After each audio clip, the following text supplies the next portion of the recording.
పేదవాడి పక్షాన నిలబడతాం, ప్రజా గొంతుకై నినదిస్తాం. వాయిస్ ఆఫ్ వాయిస్లెస్, తెలుగువారి మనస్సాక్షి, సాక్షి టీవీ. సాక్షి టీవీ ప్రసారాల కోసం మీ స్థానిక కేబుల్ ఆపరేటర్ను వెంటనే సంప్రదించండి.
గురుమూర్తి గారికి, అలానే మాజీ శాసనసభ్యులు, రాష్ట్ర యువజన విభాగం అధ్యక్షులు మా తమ్ముడు రాజా గారికి,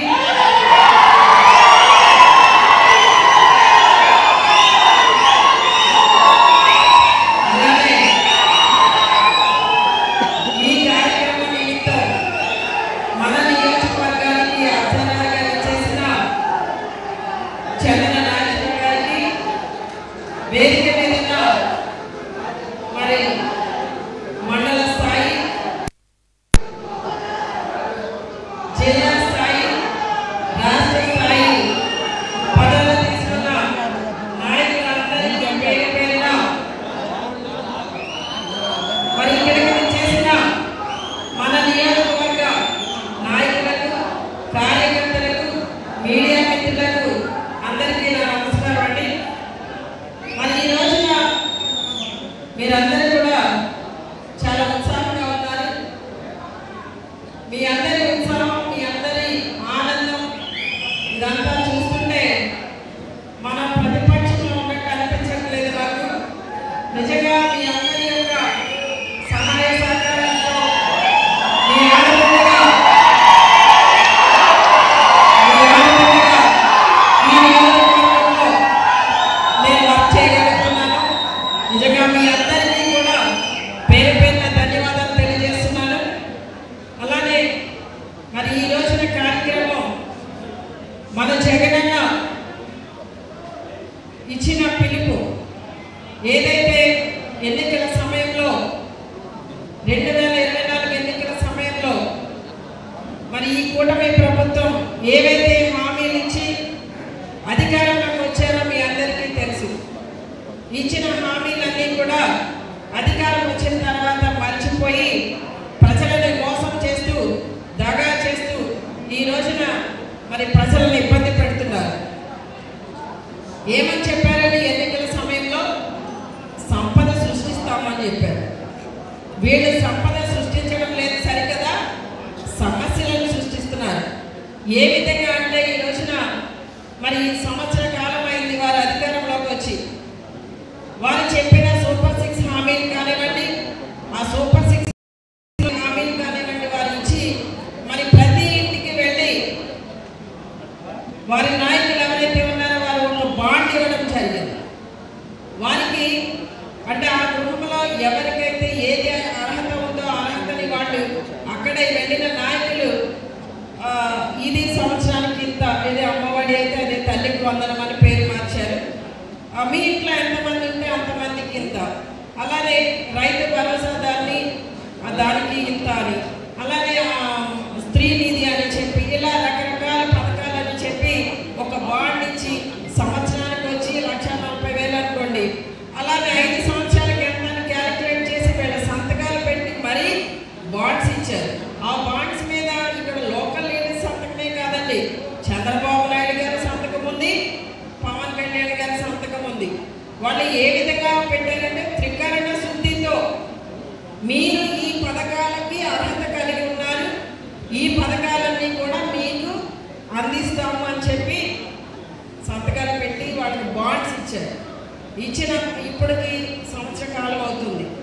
ఆ బాండ్స్లో మొన్న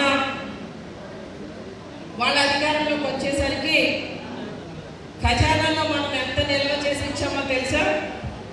వాళ్ళు 2019లో తెలుగుదేశం ప్రభుత్వం దిగిపోయేసరికి మనం అధికారంలోకి వచ్చేసరికి 100 కోట్లు మాత్రమే వాళ్ళ ఖజానాలో పెట్టించారు, మన రాష్ట్ర ఖజానాలు. అయితే మనము అధికారంలోకి నుండి అంటే 24 ఎన్నికలకి తర్వాత కూడా మనమే అధికారంలోకి వస్తామన్న ఆలోచనతో పథకానికి ఏమి ఇవ్వాలి, చేయూతకి ఏమి ఇవ్వాలి, అమ్మఒడికి ఏమి ఇవ్వాలి అని చెప్పి జగనన్న ముందుగానే ఖజానాలో దాచిపెట్టించారు. అది ఎంత అంటే 7,000 కోట్లు. వాళ్ళు మనకి అప్పచెప్పింది ఖజానాలో ఎంతండి? 100 కోట్లు. అయితే మన జగనన్న మొదటిసారిగా ముఖ్యమంత్రిగా బాధ్యతలు స్వీకరించి ఈ ఆంధ్ర రాష్ట్రానికి 5 సంవత్సరాల పరిపాలన అందించి ప్రతి ఒక్కరికి కూడా ఎన్నో సంక్షేమ పథకాలు అందించి కరోనా విపత్తును కూడా సమర్థవంతంగా ఎదుర్కొని ఖజానాలు ఎంత నిల్వతో ఇచ్చారండి వాళ్ళకి? 7,000 కోట్ల నిల్వతో వారికి ఖజానాను అప్పచెప్పడం జరిగింది. అయితే 7,000 కోట్లు అప్పచెప్పిన తర్వాత కూడా వీళ్ళు ఏం చేశారు? సంవత్సర కాలంలో 1,60,000 కోట్ల రూపాయలు అప్పు చేశారు. అప్పు చేసిన తర్వాత వీళ్ళు ఇచ్చిన పథకాలు ఎన్నండి? ఒకే ఒకటి, అదేంటి? పెన్షన్ ఒకటి ఇచ్చారు. ఈ మధ్యకాలంలోనే అమ్మఒడి అనే పథకాన్ని అది కూడా జగనన్న దగ్గర నుండి కాపీ చేసి జగనన్న ఏ విధంగా అందరికీ అందించాలని ఆశపడ్డారో ఆ విధంగా కాకుండా ఇంకా ఎక్కువ మంది, అంటే మనం ఇచ్చింది ఎవరికి ఇచ్చాం? తల్లుల ఖాతాలో వేసాం. ప్రతి తల్లికి అర్హత కలిగిన ప్రతి తల్లికి కూడా అమ్మఒడిని పంపించాం. వీళ్ళేం చెప్పారు? ప్రతి ఇంటిలో ఉన్న ప్రతి పిల్లవాడికి, అంటే 4 పిల్లలు ఉంటే 4కి, 5 ఉంటే 5కి చెప్పారు కదా నిమ్మల రామానాయుడు గారు ఒక స్లోగన్, ఆ 15,000 చొప్పున అందరికి ఇస్తామని చెప్పారు. కానీ వాళ్ళు ఏం చేశారంటే అమ్మఒడికి మనం సంవత్సరానికి 43 లక్షల మంది తల్లుల ఖాతాలో మనం వేసాం. ఎంత వేసామంటే 6,300 కోట్ల రూపాయలు సంవత్సరానికి జగనన్న వేశాడు, ప్రతి తల్లి ఖాతాలో వేశాడు. చంద్రబాబు నాయుడు గారు ఇచ్చిన మాట ప్రకారం అయితే 87 లక్షల మంది పిల్లలకి ఈ అమ్మఒడి అనే పథకాన్ని వేయాలి. కానీ ఎంతమందికి వేశారో తెలుసా? ఎంతమందికి వేయాలండి? 87 లక్షల మంది పిల్లలకి అమ్మఒడి అందించాలి. కానీ ఈయన 54 లక్షల మంది పిల్లలకు మాత్రమే అమ్మఒడిని ఇస్తూ 7,150 కోట్ల రూపాయలు ఇవ్వడం జరిగింది. ఇది వారి అమ్మఒడి పథకం అందించిన తీరు. ప్రతి ఒక్కరికి ఇస్తామని చెప్పి ఈ రోజున మరి ఎంతమందికి ఇబ్బంది కలిగించేలాగా వాళ్ళు కోతలు వేశారో మనం చూస్తున్నాం. అయితే ఈ రోజున వీళ్ళు ఏం చెప్తున్నారు? ఎంతసేపు కూడా చేసేది తక్కువ, చెప్పుకునేది ఎక్కువ. ఇంతవరకు కూడా సూపర్ 6 హామీలు ఏం నెరవేర్చారండి? ఏమైనా నెరవేర్చారా? సంవత్సరానికి 3 గ్యాస్ బండ్లు ఇస్తామన్నారు.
పండించిన పంటకి గిట్టుబాటు ధరనిచ్చాడు.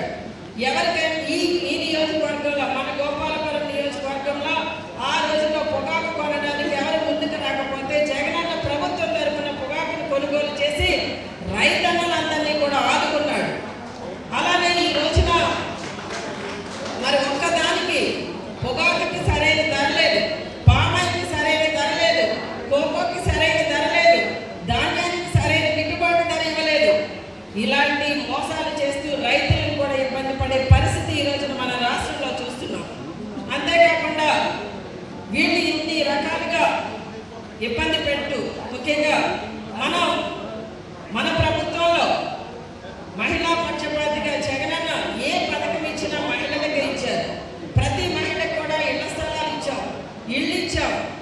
ఇలా ప్రతి ఒక్కరికి కూడా జగనన్న ఒక అన్నలా తమ్ముడులా ఆదుకుంటే ఆ రోజున జగనన్న అందించిన సంక్షేమ పథకాలను చూసి చంద్రబాబు నాయుడు గారు ఏమన్నారండి, బటన్ నొక్కడమే కదా, మూలన కూర్చున్న ముసలమ్మ కూడా నొక్కగలదు అన్నారు. మరి ఆ బటన్ ఈ రోజు నొక్కాలి కదా ఆయన కూడా. మరి నొక్కడానికి వచ్చిన ఇబ్బంది ఏంటి, ఎందుకు నొక్కట్లేదు?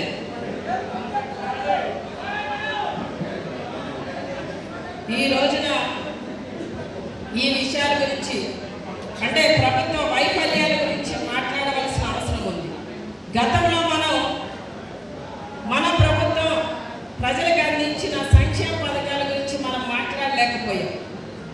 ఎంతో చేశారు జగనన్న. ప్రతి కుటుంబంలో కూడా లబ్ధి పొందిన వాళ్ళే తప్ప లబ్ధి పొందని వాళ్ళంటూ ఎవ్వరూ లేరు. ఈ రోజున ఈ కూటమి ప్రభుత్వం అందిస్తున్న పరిపాలన చూసి ప్రతి ఒక్కరు కూడా జగనన్నని ప్రతిరోజు కూడా గుర్తు చేసుకుంటున్నారు. మన ప్రభుత్వంలో మన జగనన్న అందించిన సంక్షేమ పథకాల గురించి మనం ఏమాత్రం కూడా పబ్లిసిటీ చేయలేకపోయాం.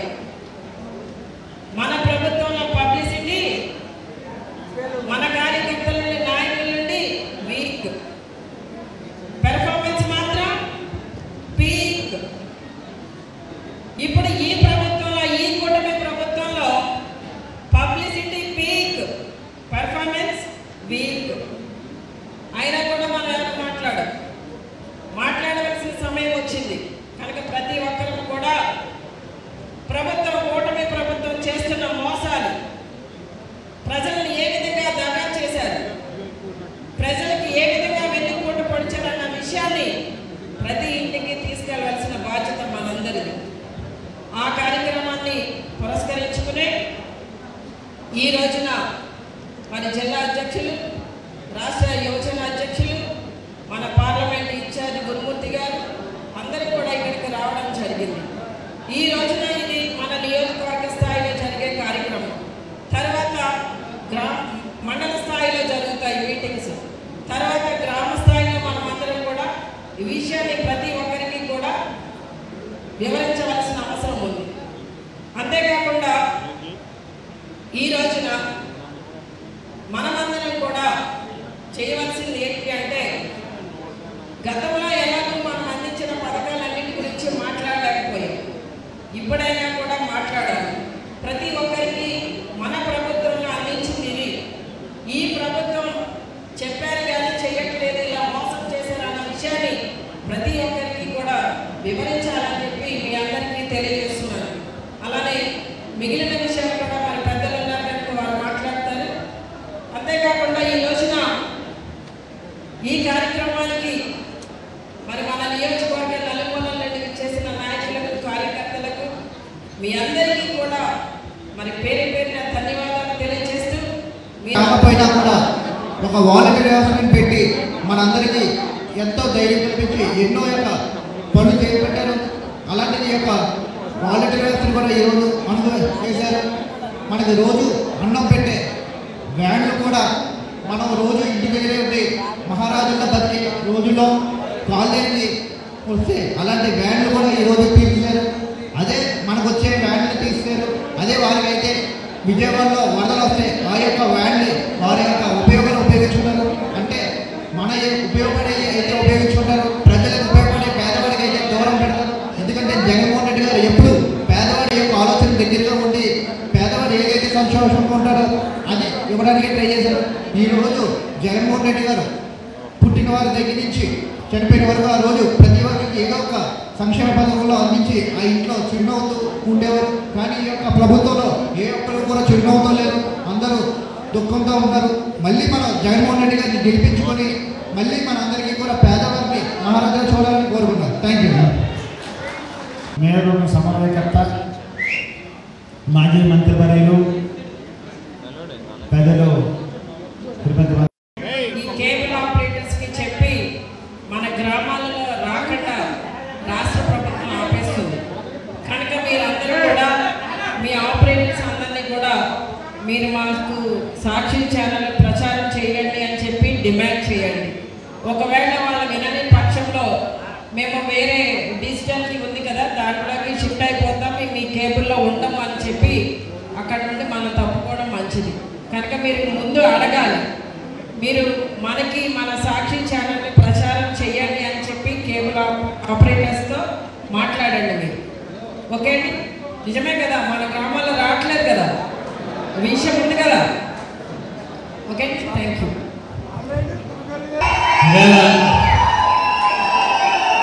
బాబు షూరిటీ మోసం గ్యారెంటీ మనందరి ప్రియతమ నాయకులు జగన్మోహన్ రెడ్డి గారు పిలుపునిచ్చినటువంటి కార్యక్రమాన్ని ప్రజలలోకి తీసుకెళ్ళడానికి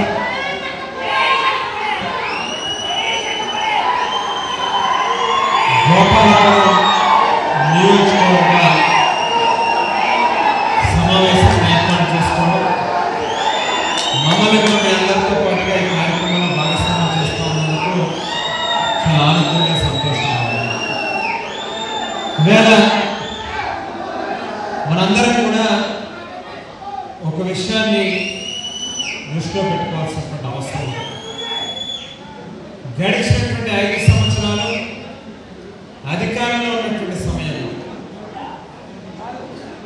అధికార బాధ్యతలు అనేటువంటివి చాలా సమర్థవంతంగా, శక్తివంతంగా, పరిపాలన అనేటువంటిది ప్రజలకు చేరువగా ఆవేళ మన బాధ్యతల్ని నిర్వహించడం జరిగింది. అధికారంలో ఉన్నప్పుడు ఎంతైతే బాధ్యతగా ఆవేళ పనిచేసాం, ప్రతిపక్షంలో ఉన్నప్పుడు ప్రతిపక్ష పాత్రను కూడా అంతే బాధ్యతగా నిర్వహించాల్సిన అవసరం మనందరి మీద అక్కడ ఉన్నది. ప్రతిపక్షంలో ఉన్నప్పుడు మన తాలూకా బాధ్యత ఏంటి అనేటువంటిది ఒకసారి ఆలోచన చేస్తే, ఏదైతే ప్రభుత్వం చేస్తా ఉన్నటువంటి తప్పులు ఉంటాయో వాటిని వేలెత్తి చూపించడం, ప్రజల్లో చైతన్యాన్ని తీసుకుని రావడం, ఎన్నికలకు ముందు ఏవైతే ఆ అధికారంలోకి వచ్చినటువంటి పార్టీలు ఏ రకమైనటువంటి వాగ్దానాలు ఇచ్చినాయో ప్రజలకి వాటిని నెరవేర్చడం కోసం ప్రభుత్వం మీద ఒత్తిడి తీసుకొచ్చేటటువంటి ప్రయత్నం చేయడం, ఇవి మన తాలూకా బాధ్యత. మరి అందుగురించే ఇవాళ జగనన్న ఏదైతే సంవత్సరం కాలం పూర్తిగా వస్తున్నప్పటికీ ఇచ్చినటువంటి ఏ ఒక్క వాగ్దానాన్ని కూడా నెరవేరుస్తూ ఉన్నటువంటి పరిస్థితి ప్రభుత్వంలో కనిపించట్లేదు. కాబట్టి ఏదైతే రైతులకి మనం ఆవేళ మీ అందరూ గుర్తు చేసుకుంటే 2019 ఎన్నికలకు ముందు నవరత్నాల పథకాల పేరిట ఏదైతే మనం మేనిఫెస్టోని రిలీజ్ చేసాం, మీ అందరూ ఒకసారి గుర్తు చేసుకోండి. 2వ ఏడాది నుంచి 12,500 రూపాయల చొప్పున 4 ఏళ్లలో 50,000 రూపాయల ఆర్థిక సాయాన్ని రైతులకు అందిస్తాము అనేటువంటి మాట నాకు చెప్పడం జరిగింది. కానీ చెప్పిన దానికంటే కూడా గొప్పగా, మిన్నగా, ముందుగా మొదటి ఏడాది నుంచే 13,500 రూపాయల చొప్పున 5 సంవత్సరాల పాటు 67,500 రూపాయలు ప్రతి రైతుకి కూడా ఆర్థికంగా సాయాన్ని అందించేటువంటి కార్యక్రమం మన ప్రభుత్వంలో జరిగింది. దానితో పాటుగా ఎవరైతే కౌలు రైతులు ఉన్నారో వాళ్ళకి కానీ, డీ పట్టాలకు సంబంధించినటువంటి రైతులు కానీ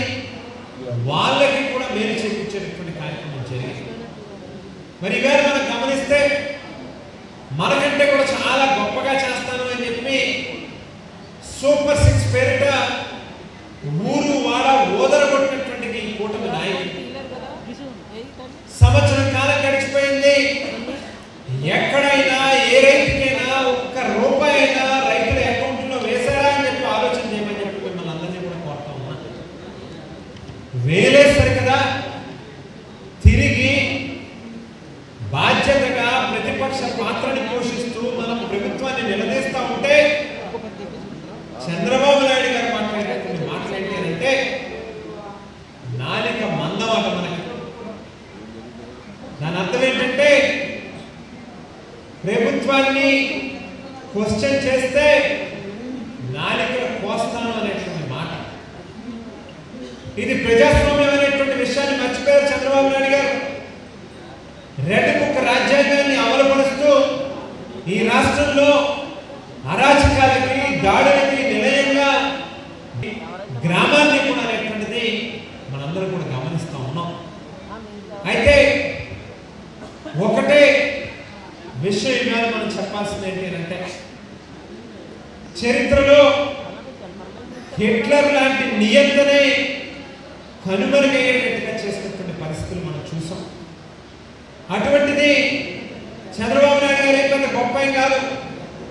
ఈవేళ అంబేద్కర్ గారు రాసినటువంటి ఒక గొప్ప రాజ్యాంగంలో మనందరం కూడా బ్రతుకుతూ ఉన్నాం. మనందరికీ చాలా హక్కులు ఉన్నాయి. ఏదైతే ప్రభుత్వాన్ని నిలదీసి అడగడానికి ఆవేళ ఎన్నికల్లో ఇచ్చినటువంటి వాగ్దానాన్ని నెరవేర్చండి అని చెప్పి క్వశ్చన్ చేసేటటువంటి అవకాశం ఇవాళ మన రాజ్యాంగం మనకు కనిపించింది. వాటిని కాదు అని చెప్పి అనేటటువంటి అధికారం ఎవరికి కూడా లేదు. ఇవాళ జగన్మోహన్ రెడ్డి గారి దగ్గర కార్యక్రమాల దగ్గర నుంచి మొదలుపెట్టి నెల్లూరులో కానీ పల్నాడులో కానీ అక్కడి నుంచి మొదలుపెట్టి ఎక్కడైనా ఒక చిన్న కార్యక్రమం వైఎస్ఆర్ కాంగ్రెస్ పార్టీ కార్యకర్తలు నలుగురు పోగవుతామని అంటే ఈ ప్రభుత్వం తాలూకా వెన్నులో వణుకు పడతా ఉంది అనేటువంటిది వాస్తవమైనటువంటి విషయం. దానికి కారణం ఏంటి అంటే ఇక్కడే ఈ సమావేశంలోనే ఈ హాల్లో ఉన్నటువంటి మిమ్మల్ని చూస్తేనే అర్థమవుతుంది. ఏంటి అంటే ఎక్కడ వైఎస్ఆర్ కాంగ్రెస్ పార్టీ జెండా కనిపించినా స్వచ్ఛందంగా మన పార్టీ కార్యకర్తలు వందల్లో వేలల్లో తండోపతండాలుగా వస్తా ఉన్నారు. ప్రతి కార్యక్రమానికి స్వచ్ఛందంగా ఏ ఒక్కరికి కూడా ఏం బిర్యానీ ప్యాకెట్లు ఇవ్వట్ల, ఏం పెట్రోల్ కొట్టించట్ల, లేకపోతే కిరాయి డబ్బులు ఇచ్చి మా మీటింగ్కి రండి అని చెప్పి ఎవరిని కూడా అడగట్ల. ఒక్కసారి మన గతాన్ని గుర్తు చేసుకుంటే తెలుగుదేశం పార్టీ 2019లో అధికారం కోల్పోయినటువంటి సందర్భంలో కనీసం అంటే మొదటి 4 సంవత్సరాల పాటు కూడా కనీసం రోడ్ల మీదకి వచ్చి తెలుగుదేశం పార్టీ పచ్చ జెండాని భుజం మీద వేసుకునేటటువంటి ధైర్యం కూడా ఇవాళ ఏ కార్యక్రమం చేయాలి. అటువంటిది ఎన్నికల ఫలితాలు వచ్చినటువంటి అతి తక్కువ కాలంలోనే ఎక్కడా కూడా నిరాశ నిస్పృహ అనేటువంటిది చూపించలేదు మన ఏ ఒక్క కార్యకర్త కూడా. రెట్టించినటువంటి ఉత్సాహంతో రోడ్ల మీదకి వస్తా ఉన్నారు. రెట్టించినటువంటి ఆత్మస్థైర్యంతో ఇవాళ పనిచేయడానికి ముందుకు వస్తా ఉన్నారు. కారణం ఏంటంటే ఇవాళ మనకి అవకాశం ఉంది. ప్రజల్లోకి వెళ్తే అమ్మా మీకు పలానా పథకం ఇచ్చాం, మీకు ఇంటి పట్టా ఇచ్చాం, మీ గ్రామంలో రోడ్లు వేసాం, డ్రైన్లు కట్టాం, మంచినీటి ట్యాంక్ కట్టాం, లేకపోతే పలానా అభివృద్ధి కార్యక్రమం చేసాం. మీ ఇంట్లో ఏదైనా సమస్య వస్తే మీకు తోడుగా మేము నిలబడ్డాం అనేటువంటి మాటని చెప్పుకునేటటువంటి అవకాశం ఇవాళ వైఎస్ఆర్ కాంగ్రెస్ పార్టీ కార్యకర్తలకు ఉంది. 2,80,000 కోట్ల రూపాయలు ప్రజల అకౌంట్లో నేరుగా వేశాం. ఏ ఒక్కరి దగ్గర కూడా ఒక్క పైసా లంచం తీసుకోలేదు. ఎక్కడా కూడా కులాలు కానీ మతాలు కానీ ప్రాంతాన్ని పార్టీని రాజకీయాన్ని వర్గాన్ని చూడలేదు. అర్హత కలిగి ఉన్నటువంటి ప్రతి ఒక్కరికి కూడా ప్రభుత్వం తాలూకా సంక్షేమ పథకాలు అందించినటువంటి కార్యక్రమం చేశాం. మరి అదే ఆవేళ 2019లో తెలుగుదేశం పార్టీ నాయకులు ఎందుకు రోడ్ల మీదకి వచ్చే ధైర్యం చేయలేదు?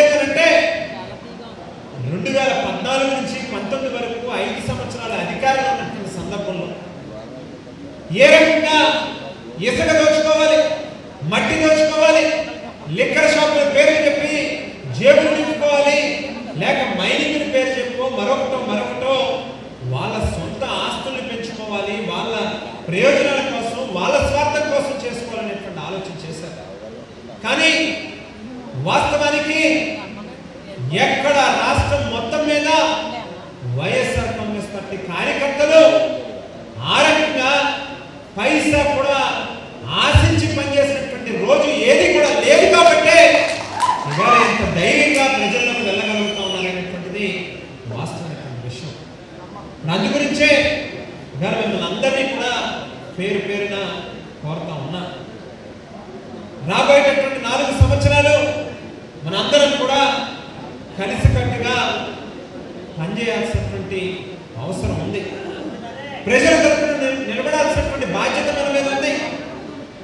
ఎక్కడెక్కడైతే బాధితులు ఉన్నారో, చిన్న చిన్న వర్గాల వారు ఈవేళ ఈ ప్రభుత్వంలో ఇబ్బందులు పడుతూ ఉన్నారో, సమస్యలు ఎదుర్కొంటూ ఉన్నారో, వాళ్ళ పక్షాన నిలబడాల్సినటువంటి అవసరం మన మీద ఉన్నది.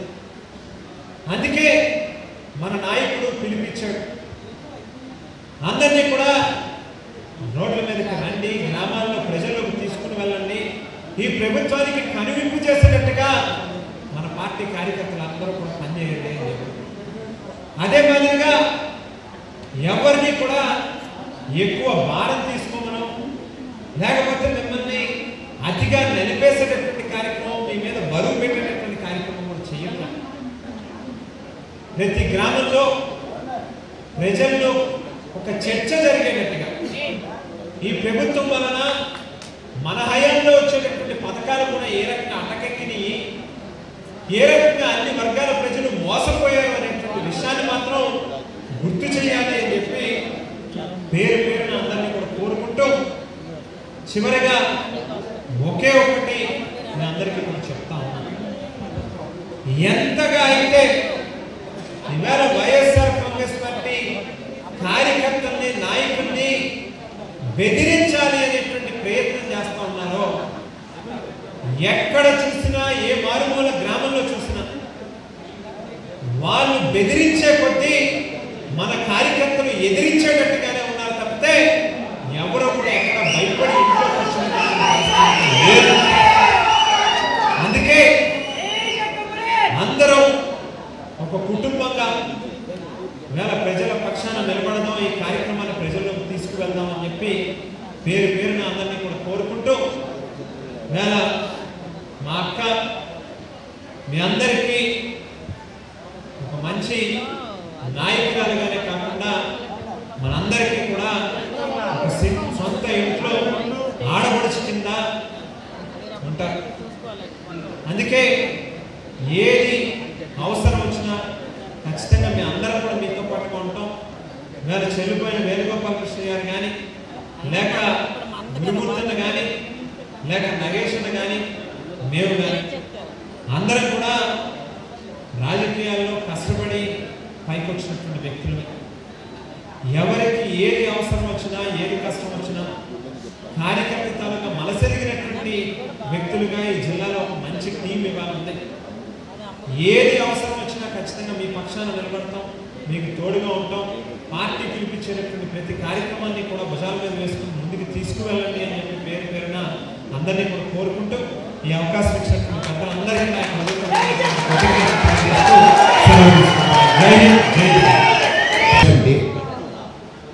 మన నాయకుడు జగన్మోహన్ రెడ్డి గారు మనకిచ్చిన ఆదేశం ఏమిటి?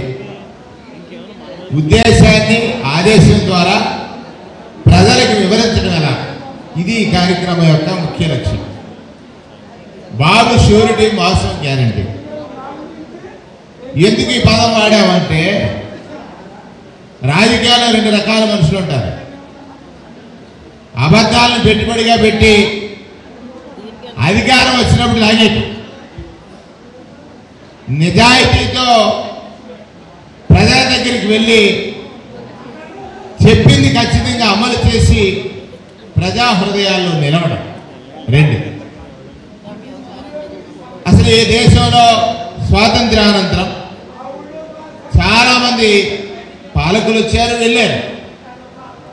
కానీ 5 ఏళ్ళు పాలించిన తర్వాత ఇంకో 50 ఏళ్ళు గుర్తించేటట్టు పాలన చేసినటువంటి నాయకుల్లో మన నాయకుడు వైఎస్ రాజశేఖర రెడ్డి ఉన్నారని చెప్పడానికి నేను చాలా గర్వపడతా ఉన్నాను. ఎందుకు? ఆయన పాలన అధికారంతో కాదు, ఆయన పాలన అహంకారంతో కాదు, ఆయన పాలన మానవత్వంతో. ఆయన పాలన ఏ వర్గాలైతే రాజకీయంగా ఏ వర్గాలైతే ప్రభుత్వాల మీద ఆధారపడి లేదా ప్రభుత్వం సహాయం చేస్తే ఎదగగలుగుతాయి, ఎదిగి స్థిరపడగలుగుతాయని ఆలోచన చేశాడు. అంతకుముందు ఎవరికైనా ఆలోచిందా? ఇది బెట్ట ప్రాంతం, ఉచితంగా విద్యుత్ ఇవ్వాలని ఏ నాయకుడైనా ఆలోచించాడా? రాజశేఖర రెడ్డి గారు తప్ప. ఒకసారి ఆలోచించమని మిమ్మల్ని అందరినీ కోరుతా ఉన్నాను. ఆనాడు మన భూముల విలువ ఎంత?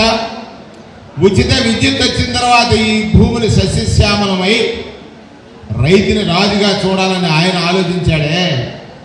దానికి కారకుడు ఎవరు? రాజశేఖర రెడ్డి గారు కాదా అని సందర్భంగా మిమ్మల్ని అందరిని అడుగుతున్నాను. రెండవది పేదవాడు, పేదరికం.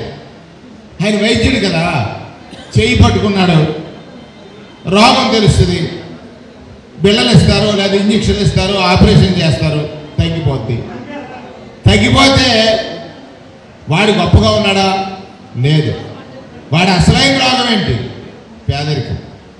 అన్నిటికంటే ఈ దేశంలో తరతరాలుగా ముత్తాత తాత తండ్రి తాను అనుభవించేది పెద్ద రోగం ఏదైతే ఉందో అది పేదరికం అని, దానికి చికిత్స చేసిన నాడు మాత్రమే ఈ పేదింటి వాళ్ళు గొప్పగా అవుతారని ఆలోచించాడు. అందుకే పేదవాడికి జబ్బు చేస్తే డబ్బు కోసం తన జీవితాన్ని తాకట్టు పెట్టే పరిస్థితి నుంచి బయటపడేయాలని ఆరోగ్యశ్రీ తీసుకొచ్చాడు. ఆరోగ్యశ్రీ అంటే ఎవరు గుర్తొస్తారు?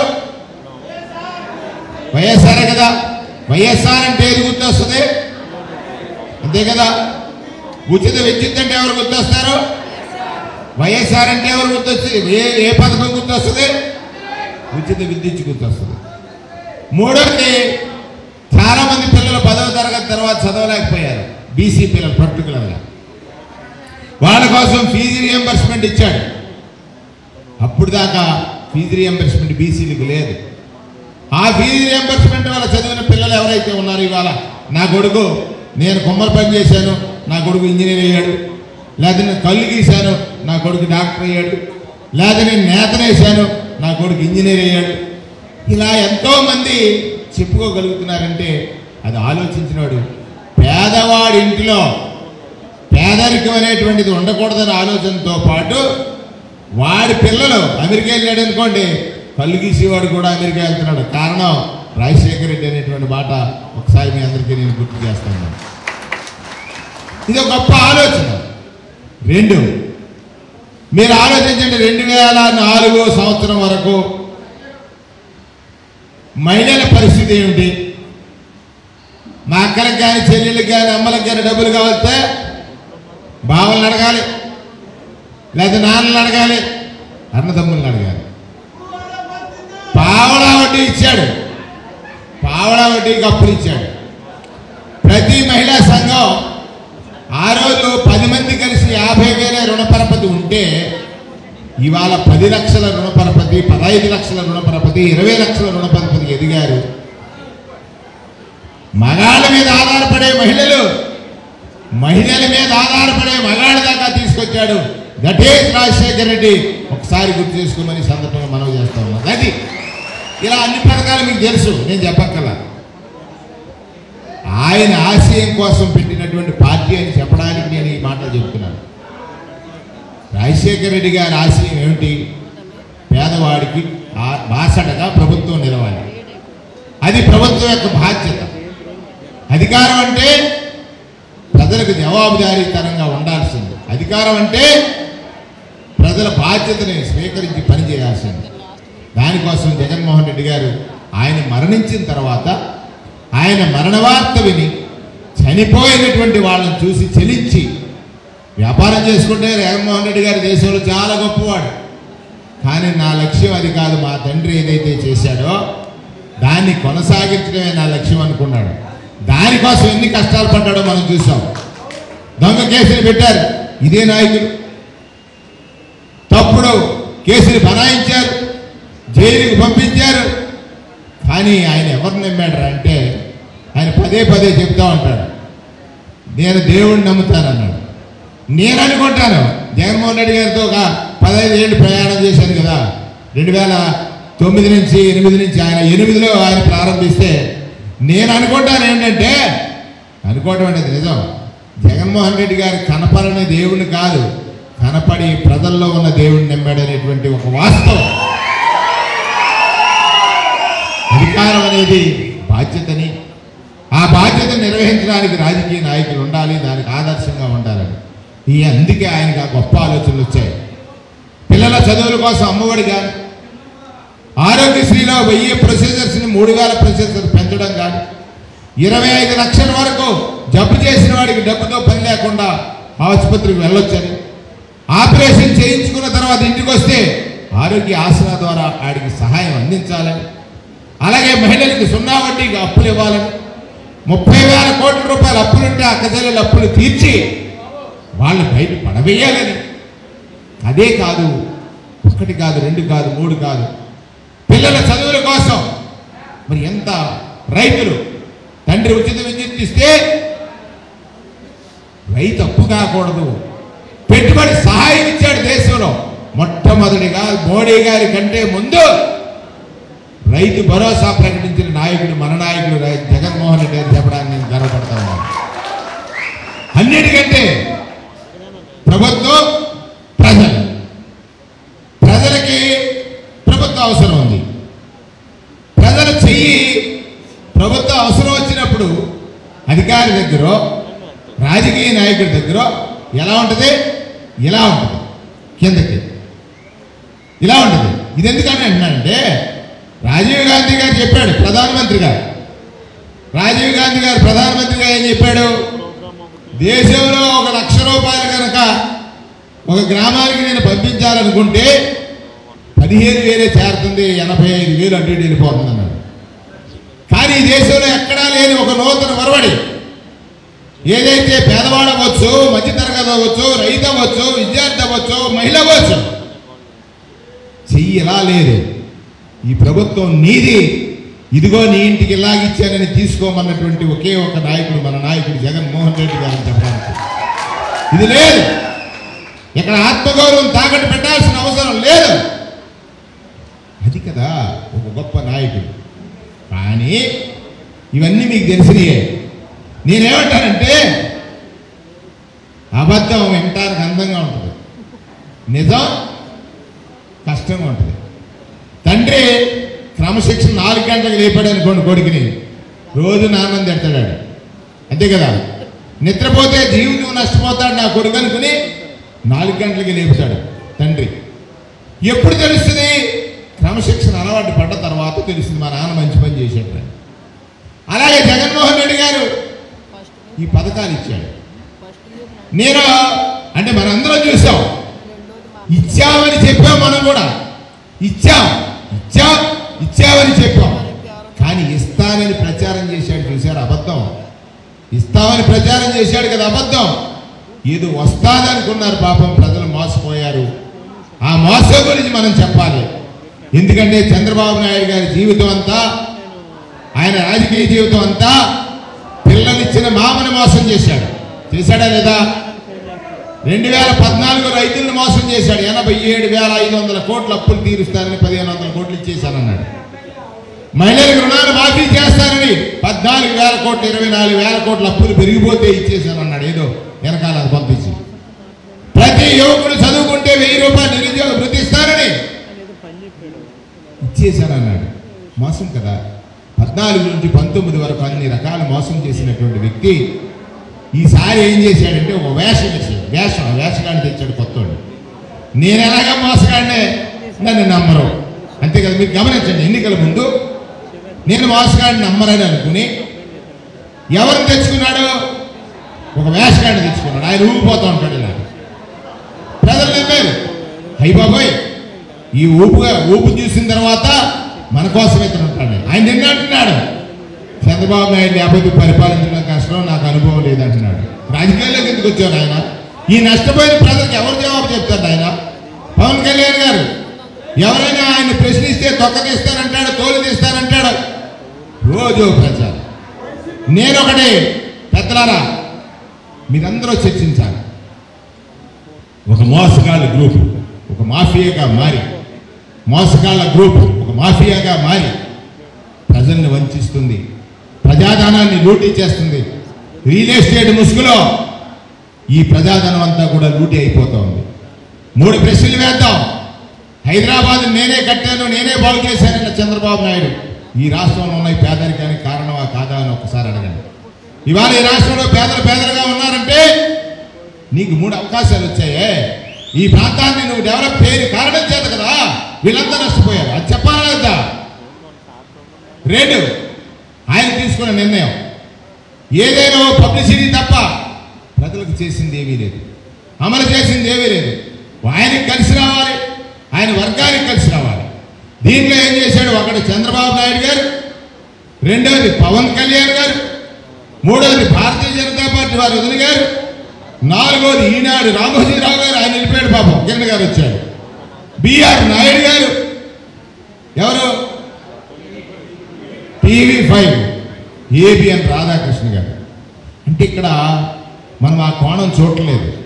ఈ రాష్ట్రంలో ఉన్నటువంటి ప్రజల్ని చంద్రబాబు నాయుడు అనేటువంటి ఒక రూపం ఉంటే ఈ 6 కలిసి సిండికేట్ అయిపోయారు. మాఫియా ప్రజల్ని మోసగించడానికి మన అబద్ధాలు ఈనాడులో ఒకటి రాస్తాడు, ఆంధ్రజ్యోతిని సపోర్ట్ చేస్తారు, TV5 చెప్తుంది. ఇప్పుడు చూడండి, ఈ మధ్యలో కొత్తగా లేటెస్ట్ ఎమ్మెల్యేలకు వార్నింగ్ ఇస్తున్నాడు చంద్రబాబు నాయుడు గారు. మీరు కనుక ఇసుకలోను మట్టిలోను దోపిడీ చేస్తే కుదరదంట. ఏమండి, ఇది ప్రభుత్వ ఫెయిల్యూర్ కాదా? నీ ప్రభుత్వం, నీ యంత్రాంగం ఏం చేస్తుంది? నీ మనుషులు దోచుకుంటుంటే డైవర్ట్ చేయడానికి నువ్వు ప్రతిపక్షం మీద నెడుతుంటే ఇది బాధ్యతారాహిత్యం కాదా? బాధ్యత లేని మాటలు కాదా? అంటే ప్రజలు ఏది చెప్పినా నమ్ముతారు, మనం ఏది రాసినా చదువుతారు, మనం ఏది చూపించినా చూస్తారు. అందుకే ఇప్పుడు వంతమ్మ చెప్పింది, నిజం చెప్పి ఒక సాక్షి ఉంది, అది లేకపోతే మనం చేసిందల్లా చెల్లుతుంది అనుకుంటున్నాడు. మీ అందరూ ఒకటి చేయాలి. రేపు సాక్షి ఛానల్ని మన నెట్వర్క్లో ఏదైతే ఉందో ఎంఎస్ఓలు కానీ కేబుల్ ఆపరేటర్ కానీ చూపించకపోతే సాక్షి రాని వారు బిల్లు కట్టకుండా ఆపేయండి, సరిపోతుంది. మీరు అందరూ కార్యకర్తలు అదొకటి మాత్రం చేసి సరిపోతుంది. సాక్షి లేకపోతే నిజం లేదు. జగన్మోహన్ రెడ్డి గారి మీద నిందలేస్తున్నాడు. మరి ఆయన 2,73,000 కోట్ల రూపాయలు ప్రజల ఖాతాల్లో నేరుగా వేస్తే ఈ రాష్ట్రం శ్రీలంక అవుతుందన్నావు, దివాలా తీస్తుందన్నావు. ఇవాళ ఒక సంవత్సరం 1,70,000 అప్పు చేస్తే రాష్ట్రం ఏమవుతుంది? రాయిదే ఈనాడు, చూపదే ఏబిఎన్, చెప్పడే TV5. మరి రాష్ట్ర ప్రజలను మోసగించడం కాదా? ఆలోచించండి. 5 ఏళ్ల కాలంలో కరోనా వచ్చి 2,73,000 3,20,000 అప్పు చేశాడండి ఆయన. పెద్ద ప్రచారం చేశారు, 14 లక్షల కోట్లు అన్నారు, అబద్ధం. 10 అన్నారు, అబద్ధం. వాస్తవానికి 7, చేసింది 3 లక్షల కోట్లు అప్పులు చేసినటువంటి జగన్మోహన్ రెడ్డి గారు అందులో 2,72,000 కోట్లు ప్రజలకే పంచితే ఈ రాష్ట్రం దివాలా తీస్తుంది. ఒక సంవత్సరం 1,60,000 కోట్లు అప్పు చేస్తే ఈ రాష్ట్రం అభివృద్ధి చెందుతుంది. ఇది కొత్త లాజిక్. అంటే నిజం మాట్లాడకపోతే అబద్ధం భూ అంతా తిరిగి వచ్చిందని మనకు పెద్దలు చెప్పినటువంటి సాక్ష్యం. ఒకసారి మన ముందు కర్తవ్యం ఉంది. ఇది నేను అంతసేపు చెప్తాను. ఇలా మన ముందున్న కర్తవ్యం ఏమిటంటే, మన రీజనల్ కోఆర్డినేటర్గా ఉన్నటువంటి బొత్స సత్యనారాయణ గారు రాజమండ్రిలో జిల్లా సమావేశం పెట్టి ఈ ప్రోగ్రాం బాబు ష్యూరిటీ మోసం గ్యారంటీ అంటే బాబు అనేవాడు చెప్పినటువంటి మోసాలు ఏం జరిగాయనేది తెలియజేయడం కోసం. ఒక మోసగారి ప్రజల్ని ఎన్నిసార్లైనా మోసం చేస్తాడు. నిజం కనుక మేల్కోకపోతే, నిజం కనుక మాట్లాడకపోతే ఖచ్చితంగా అబద్ధమే రాజ్యం వెళ్తుంది.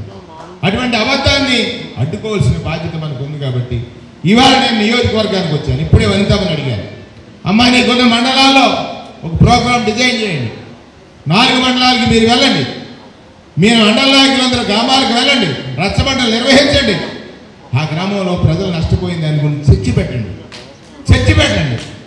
చర్చ చాలు. ఆ చర్చ కనుక ప్రజలకు తెలిస్తే ప్రజలు సిగ్గుపడతారు, పాపం మనం మోసపోయామని. అంటే చేసిన నాయకుడి కంటే చేస్తానన్నవాడు నన్ను చూడండి, ఏదో బట్టల కొట్టులో స్కీములు పెడతారు. మీరు ఇంకా ఒకటి చెప్తాను, ఎక్కువ మంది ఎక్కడ మోసపోతారో అధిక వడ్డీ వస్తుందంటే బ్యాంకులో డబ్బులు వేస్తారు. అటువంటి బ్యాంకులన్నీ ఎత్తేసారు. ఎక్కువ ఇస్తానన్న చంద్రబాబు నాయుడు కూడా ఇవాళ ప్రభుత్వంలో ప్రజలను మోసగిస్తున్నాడు. బాబు ఇచ్చినటువంటి షూరిటీ భవిష్యత్తు గ్యారంటీ అన్నాడు. బాబు ఏమిచ్చాడు? భవిష్యత్తు. ఆయనకి ఎవరు చెప్పాడు? ఇద్దరు కలిసి ఇచ్చారు. ఒక చంద్రబాబు నాయుడు గారే కాదు, పవన్ కళ్యాణ్ గారు. మేమిద్దరం కలిసి 2024లో అధికారంలోకి వస్తే, వచ్చిన తర్వాత మీకు చెప్పిన సూపర్ 6 హామీల్ని, సూపర్ 7 హామీల్ని త్రికరణ శుద్ధితో అమలు చేస్తామని చెప్పి. ఇదా త్రికరణ శుద్ధి అంటే? త్రికరణ శుద్ధి అంటే ఏంటండి? అంతఃకరణంగా మనస్సాక్షితో మాట్లాడటం. అంటే మోసం. మళ్ళీ ఇప్పుడు మనం ఈ ఊళ్ళు తిరుగుతున్నాం కదా, పవన్ కళ్యాణ్ గారు బయటకు వచ్చాడు, నిన్న మొన్న చూశాను. ఆయన అంటాడు, మీరు 29 అధికారులు అది ఇది అని అంటే ఊరుకుంటావా? నాకు వ్యక్తిగతంగా ఎవరి మీద కోపం లేదని అంటాడు. ఓ పక్క ఎవరో సినిమాలో డైలాగ్ని జగన్మోహన్ రెడ్డి గారి దగ్గర ప్రెస్ వాళ్ళు అడిగితే ఆయన చెప్తే ఆయనే ఆ మాట అన్నట్టు ప్రచారం చేసేటువంటి ఈ మాధ్యమాల మధ్య ఆయన దాన్ని తీసుకుని ఆయన అంటాడు, తొక్క తీస్తా, నార తీస్తా, తోలు తీస్తా. ఏంటైన ప్రజలకు ఏం చెప్పావు? ఏం చేస్తున్నావు? ఈ తొక్కలేంటి, తోళ్ళేంటి, నారలేంటి? ప్రజల కదా వీళ్ళందరూ. వాళ్ళు తీయటానికి ఏముంది? కానీ ఓటేసారు, బాధపడుతున్నారు. అయ్యో ఓటు వేసాం, 5 ఏళ్ళు భరించాలా అనేటువంటి బాధ ఉంది. ఆ బాధ నుంచి వాళ్ళు తోలుకునే లోపు, ఆ బాధ నుంచి వాళ్ళని రక్షించకపోతే నీకే అంటే నీకొకటి. మేము 4 ఉన్నాం, 6 మెంబర్స్ కదా పార్ట్నర్స్. ఎవరెవరు? 3 మాధ్యమాలు, 2 పేపర్లు, వీళ్ళు 3. చూడండి, 5 కలిసి అంటే ఒక మాఫియాగా తయారయ్యి పేదవాడే కాదు, రైతు మోసపోయాడు, విద్యార్థి మోసపోయాడు, మహిళ మోసపోయింది. ఒక వర్గం కాదు, అన్ని వర్గాలు, యువత మోసపోయింది, అన్ని వర్గాలు మోసపోయారు. మోసపోయిన వాళ్ళని ఆదుకోవడం మనకేంటండి? వాళ్ళ కర్మాలదని అనుకోవడానికి లేదు. ఇక్కడ ప్రజాస్వామ్యంలో అధికారం బాధ్యతతో ఉండాలి, అధికారం జవాబుదారీతనంగా ఉండాలి. ప్రతిపక్షం అధికార పక్షాన్ని మేల్కొల్పాలి. వాయిస్లెస్ అంటారు. వాణి లేని వాడికి వాణి ఎవర్రా అంటే ప్రతిపక్షమే. అధికారంలో కంటే పని చేయాలి అధికారం ఉన్నప్పుడు. ప్రతిపక్షం అంటే పని చేయించేది ప్రతిపక్షం. ఇవాళ వైఎస్ఆర్ కాంగ్రెస్ పార్టీ కార్యకర్త ఏ ఇంటికి వెళ్ళినా నేను అన్నాను కదా, నిజాయితీపరుడు, నీతివంతుడు, రాజకీయాల్లో స్వార్థం లేనివాడు, తనకు కష్టం వస్తే వాయిదా వేస్తాడు, పక్కాడికి కష్టం వస్తే పరుగులు తీస్తాడు. వాడు వైఎస్ఆర్ కాంగ్రెస్ పార్టీ కార్యకర్త. మన నాయకుడు మన మీద మచ్చపడకుండా చూశాడు. ఏ పెన్షన్కైనా, ఏ ఇంటి స్థలానికైనా, ఏ కార్యక్రమానికైనా ఈ వైఎస్ఆర్ కాంగ్రెస్ పార్టీ కార్యకర్త 1 రూపాయి తీసుకున్నాడని అనేవాళ్ళు లేడు. కానీ వాళ్ళు చూడండి, కొండల కొద్ది ఇసుక దోచేస్తున్నారు, మట్టి దోచేస్తున్నారు. లేటెస్ట్గా చూశాను, ఏంటి బెడ్ షాపులు పెట్టేసి మనం మద్యాన్ని నియంత్రించి 3,900 షాపులు 2,900 చేసి అమ్మే సమయాలు తగ్గించి ఉదయం 10 నుంచి రాత్రి 10 వరకు అమ్మేటట్టు చేసి 43,000 బెడ్ షాపుల్ని తగ్గిస్తే మనం ఏమో లిక్కర్ స్కామ్ చేసామట. ఇవాళ ఆ నాయకుల యొక్క మాఫియా బ్యాచ్ ఏంటి, ఒక కల్తీ మద్యాన్ని తయారు చేసి వాళ్ళకి తెలీదా? ఇంకా లేటెస్ట్ నాయకుడు ఏం చేస్తున్నాడు తెలుసా? ఇంతకు ముందు గంజాయి ఆకుల్లాగా లేదు, ఇప్పుడు చాకలెట్లలాగా వెళ్తుంది. మంగళగిరిలో కొకేన్ దొరుకుతుంది. గంజాయి mafia, cocaine mafia, liquor mafia. ఒక్క మాఫియా ఏంటి, అన్ని మాఫియా. నీ నాయకులు శాసనసభ్యులు ఏం చేస్తున్నారు చూస్తున్నావు కదా. 50 మందికి బాగోలేదంటాడు, 70 మందికి బాగోలేదంటాడు. మీరు మార్చుకోండి అంటాడు. ఎందుకు పత్రికల్లో చెప్పడానికి? అదే మోసం. ఒక పక్కనేమో నువ్వే దోపిడీ చేయమంటావు, ఒక పక్కన మళ్ళీ నువ్వే స్టేట్మెంట్స్ ఇస్తాయి. ఎవరి కాళ్ళు నీళ్ళు తుడుస్తున్నావా నాయుడు గారు? బాధ్యత నీది కదా, యంత్రాంగం నీది కదా, అడ్డుకోవాల్సింది నీవు కదా, పట్టుకోవాల్సింది నీవు కదా, శిక్షించాల్సింది నీవు కదా. ఇది మానేసి ఎందుకు ఈ మోసాలు? అందుకే మాబు మోసం. గ్యారంటీగా మనం అందరం చెప్పాల్సినటువంటి అవసరం ఉంది. గ్యారంటీ లేదు బతుక్కి, పేదవాడి బతుక్కి గ్యారంటీ లేదు. బాబు ష్యూరిటీ అన్నాడంటే ఖచ్చితంగా బాబు చెప్పింది ఏదీ చేయడు. 14-19 అంతే, 19 ఇవాళ 24-29 అంతే. ఇవాళ జరుగుతున్నటువంటిది చూడండి. అమ్మఒడి వేశాడు. అమ్మఒడి అంటే పాపం మన వాళ్ళు అంటున్నారు కదా, మనం చూసి నవ్వుకుంటున్నాను నేను. వెళ్ళి అబ్బా నీకు ఏ పథకం వచ్చింది అన్నాడు. అమ్మఒడి వచ్చిందన్న అల్లిపోయాడు. అమ్మఒడి వచ్చిందనంటే కాదు కాదు తల్లికి వందనం అంటున్నాడు. రైతులకి రేపు ఇంకా ఇవ్వాలి, ఇచ్చేసాను అంటున్నాడు. ఉచిత బస్సు 15 ఆగస్టు ఇచ్చేసాను అంటున్నాడు. ఇంకెవరైనా మాట్లాడారంటే 4 మందం అంటున్నాడు. ఎవడు 4 మందం, ఎవడు 4 పలుచున్నాడు? ఇది ఏమిటి? ఒక ముఖ్యమంత్రి మాట్లాడే మాటల. ఆయన లేస్తే ఒకటేనండి, ఆయన ముఖ్యమంత్రి మాట్లాడితే టీవీలు చూపిస్తాయి, టీవీలు కూడా ఆల్ టీవీలే ఎక్కువ చూపిస్తాయి. ఏది అబద్ధం చెప్పాలంటే రోజుకి నిన్న చెప్పింది ఇవాళ లేదు, ఇవాళ చెప్పింది రేపు లేదు. రోజు జగన్ గారి మీద ఏదో రకమైన క్రిమినల్స్తో రాజకీయం చేయాల్సి వస్తుందంట. ఇది ఇంకో పెద్ద జోక్. క్రిమినల్స్తో రాజకీయం చేయాల్సి వస్తుందని నేను చెప్పాడు. మొన్న అక్కడ ఒక రిపోర్ట్ చూశాను నేను.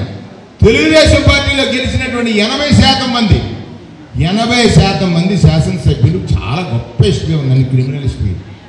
వాళ్ళ మనుషులతో ఆయన రాజకీయం చేయాల్సి ఉండి మనల్ని అంటున్నాడు. జగన్మోహన్ రెడ్డి అంటే ఒకటి, ఆయన ఎంత భయపడుతున్నాడంటే జగన్మోహన్ రెడ్డి అనేటువంటి వ్యక్తి కనుక లేకపోతే తన దోపిడీకి అడ్డు లేదు. సాక్షి ఛానల్ లేకపోతే తన ఆగడానికి అడ్డు లేదు. జగన్మోహన్ రెడ్డి సైన్యం వైఎస్ఆర్ కాంగ్రెస్ పార్టీ నాయకులు కనుక లేకపోతే గ్రామాలే దోచేయచ్చు. మాఫియా, గూండాయిజం, క్రిమినలిజం చూస్తున్నాం కదా, రోడ్ల మీద కొట్టేయటం. ఆడపిల్లలు అభోత్సవం తెలియని ఆడపిల్లలు అవాళ వంత ఉంది. ఒక దిశ యాప్ తీసుకుని ఇస్తే కామెంట్ చేశారు వాళ్ళు. ఇవాళ 189 మంది ఆడబిడ్డల మీద అఘాయిత్యాలు జరిగితే ఆదుకోలేనటువంటి ప్రభుత్వం కదా ఇది. అంతేందుకండి, హాస్టల్లో చదువుతున్నారు ఇంటికాడ. హత్యలు, అఘాయిత్యాలు ఒక పక్క అయితే ఇవాళ ఎస్సీబీసీలు హాస్టల్లో చదువుతుంటే మొన్న సాక్షాత్ హోంమంత్రి గారు వెళ్ళి పాపం షూటింగ్ చేద్దాం అనుకున్నారు. కాలం ఒప్పుకోలే, అందులో వచ్చింది ఏంటది గోత్రిక. ఏమన్నా ఢిల్లీలో అందాడు అంటూ ఏమన్నారు. ఒకరోజు బొద్దింక, రెండో రోజు జెర్రీ. వాళ్ళందరినీ హాస్పిటల్కి పంపితే అక్కడ ప్రభుత్వానికి చెడ్డ వచ్చేదానికి కిందే పడుకోబెట్టి వైద్యం. అంటే ఒక హాస్టల్లో చదివే పిల్లలు అనారోగ్యానికి గురైతే, ఫుడ్ పాయిజనింగ్ జరిగితే ప్రభుత్వం ఎంత దుర్మార్గంగా ఆలోచిస్తుందంటే వాళ్ళ ప్రాణాలు ముఖ్యం కాదు, వీళ్ళ ప్రభుత్వ ప్రతిష్ట ముఖ్యం అనేటువంటి ఒక ఆలోచనలో ఈ రాష్ట్ర ప్రజలను ఎంత దయనీయ స్థితికి తీసుకువెళ్ళిపోయారో ఒకసారి ఆలోచించమని, అది చెప్పాల్సిన బాధ్యత మన మీద ఉందని చెప్తున్నాను. ఆ సందర్భంలో ఆవిడ అన్నారు, నేను సూపర్ ఫైన్ రైస్ పెట్టమన్నాను కదా అని చెప్పాడు. సార్ రేషన్ బియ్యం పెడుతున్నామని. ఆవిడ కొంచెం యాక్టివ్ కదా, ఏంటి రేషన్ బియ్యం పెడుతున్నారా, నేను మామూలు ఫైన్ రైస్ పెట్టమన్నాను కదా అన్నారు. నేను అనుకున్నాను ఈవిడ క్యాబినెట్ మంత్రి కదా, అంటే రేషన్ బియ్యం పనికిరావని డిసైడ్ అయింది, తినడానికి పనిచేయవని కదా చెప్పింది, వద్దని. అంతవరకు బాగుంది. మరి ఆ బియ్యం ప్రజలకు ఎందుకు ఇస్తున్నారు? ఇది బాధ్యతారాహిత్యం కాదా? తినడానికి పనికిరాని బియ్యం, హాస్టల్లో పెడతారు పనికిరాని బియ్యాన్ని ఈ రాష్ట్రం ప్రజలకు పంచుతున్నారు. ఈ మధ్యకాలం ఇవాళ వచ్చిన శ్రీకాకుళంలో రేషన్ బియ్యం పట్టివేత, మాఫియా దోపిడీ ఎవరు చేస్తున్నారు? మాఫియాలు అందరూ మీ వాళ్ళే ఉన్నారు. పట్టుకోవాల్సిన వ్యవస్థనే మాఫియాగా మార్చేశారు. ఏ అధికారులు అయితే కష్టపడి పనిచేస్తారో ఆ అధికారులందరినీ కూడా ఇబ్బందులు పెట్టేటువంటి పరిస్థితులు వచ్చే ఒక అబద్ధం ఆవహించేసింది నిజమనేటువంటి బాణం వైఎస్ఆర్ కాంగ్రెస్ పార్టీ కార్యకర్త. మీరు దాన్ని ఛేదించాలి, ఆ అబద్ధాన్ని నిజాన్ని ప్రజలకు చెప్పాలని సందర్భంగా మిమ్మల్ని అందరినీ కూడా రిక్వెస్ట్ చేస్తూ ఉన్నాను. దానికోసం ఇవాళ మనం చేసినటువంటి ఈ కార్యక్రమంలో 26 నిమిషాలు అయింది, ఇంకంత ఎక్కువ మాట్లాడలేదు. నేను ఇవాళ బాబు ష్యూరిటీలో ఇప్పుడే చెప్పాను నేను, నాకు అందులో మీ డిస్ప్లే అవుద్దా బాబు? ఎలా డిస్ప్లే అవుద్దా? అందులో బాబు ష్యూరిటీ మోసం గ్యారెంటీలో ఒక డాక్యుమెంట్ ఉందండి, ఒక క్యూఆర్ కోడ్ ఉంది.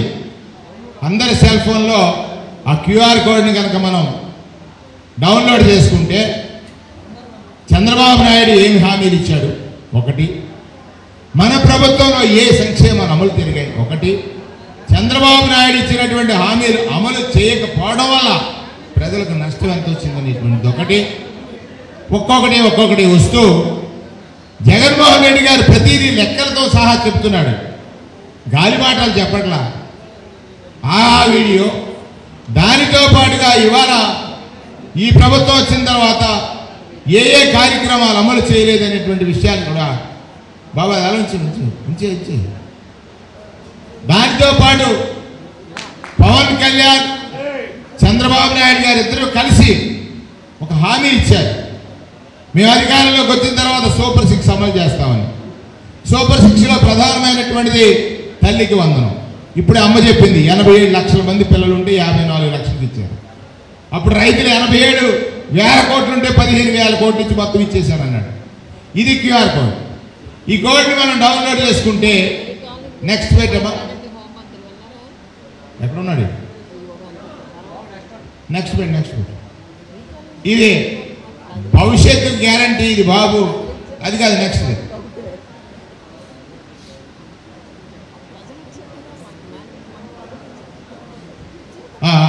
బాబు షూరిటీ భవిష్యత్తు గ్యారంటీ. అయితే చూడండి, చంద్రబాబు నాయుడు పవన్ కళ్యాణ్ అనే మేము మన రాష్ట్ర ప్రజలకి నెక్స్ట్ ఏముందబ్బా, జూమ్ చేయి వర్మ. రాష్ట్ర ప్రజల మా సమిష్టి నాయకత్వం అదే ఉంచమ్మా.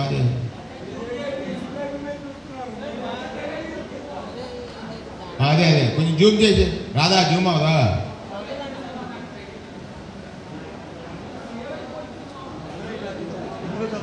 చంద్రబాబు నాయుడు పవన్ కళ్యాణ్ మేము మన రాష్ట్ర ప్రజలకు మా సమిష్టి నాయకత్వంపై ఉంచిన నమ్మకాన్ని నిలబెట్టుకుంటామని త్రికరణ శుద్ధితో ప్రమాణం చేస్తున్నాం. 2024లో అధికారంలోకి వచ్చిన తర్వాత జనసేన టీడీపీ సంయుక్త పార్టీ అధికారంలోకి వచ్చాక మేమిద్దరం భవిష్యత్తు గ్యారంటీలోని వాగ్దానాలను అమలు చేయడంతో పాటు రాష్ట్ర అభివృద్ధికి, పురోగతికి సమన్వయంతో, పరస్పర సహకారంతో పనిచేస్తాం.